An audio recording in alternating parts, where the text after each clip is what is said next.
Can you hear it? Can you hear the word?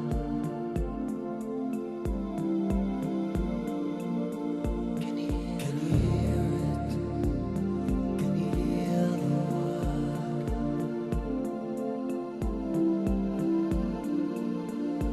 He was born and raised in privilege, took everything it gave, had financial help from his father, from the cradle to the grave, and this enabled him to believe in the things he did try hard. God forbid he should give in to pointless wandering,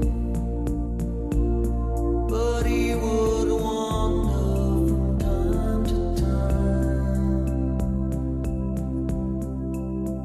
seeking guidance from the holy.